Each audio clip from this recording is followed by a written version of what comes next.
வணக்கம். சற்று முன் கிடைக்கப்பெற்ற மிக முக்கியமான செய்தி ஒன்று கிடைக்கப்பெற்றுள்ளது.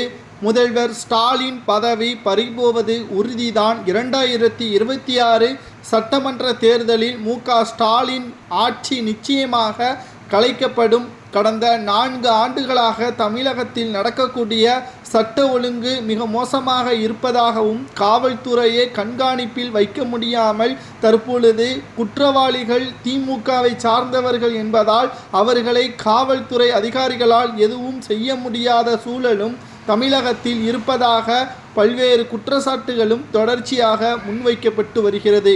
கடந்த ஆண்டில் மட்டும் கிட்டத்தட்ட 750 பாலியல் புகார்கள் பதிவு செய்யப்பட்டிருப்பதாகவும், 105 கொலை குற்றங்கள் செய்யப்பட்டிருப்பதாகவும் வழக்கு பதிவு செய்யப்பட்டு விசாரணையும் நடத்தப்பட்டு வருகிறது.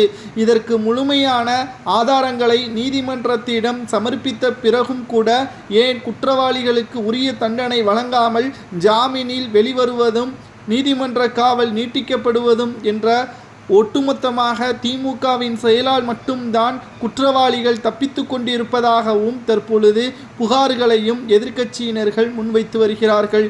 எப்படி டெல்லியில் ஆட்சி கவிழ்ந்ததோ, 2 முறை முதல்வராக இருந்த அரவிந்த் கெஜ்ரிவால் அவர்கள் எப்படி பதவியே பறிக்கப்பட்டதோ, முதல்வர் ஸ்டாலின் அவர்களது பதவி பறிக்கப்படுவதோடு எதிர்க்கட்சி அந்தஸ்தையும் இழக்கக்கூடும். அது எப்படி என்று பார்த்தால், திமுகவை எதிர்க்கக்கூடியது அதிமுக. ஆனால் அதிமுகவே உட்கட்சி மோதலில் இருப்பதால் அவர்களால் என்ன செய்ய முடியும் என்ற கேள்வியை தான் தற்பொழுது அரசியல் வட்டாரங்கள் முன்வைக்கப்பட்டு வருகின்றன. இப்பொழுது எடப்பாடி கூறுவது என்னவென்றால், நாங்கள் தேவைப்பட்டால் பாஜகவுடன் கூட கூட்டணி வைப்போம். அப்படி கூட்டணி வைக்குமேயானால் தமிழக வெற்றி கழகத்துடன் இணக்கமாக செயல்பட்டால் பாமகவும் தேமுதிகவும் ஆட்சியில் உறுதுணையாக செயல்படும். அப்படி செயல்படும் பட்சத்தில் திமுகவிற்கு எதிராக மெகா கூட்டணியே அதிமுக அமைக்கும். உட்கட்சி விவகாரங்களில் இது ஒன்றுமே கிடையாது அதிமுகவில். காரணம், அதிமுகவை பொறுத்தளவிற்கு ஓட்டுக்கள் சிதறாமல் ஒற்றுமையாக கூட்டணியாக அமைத்தால் திமுகவின் கூட்டணியே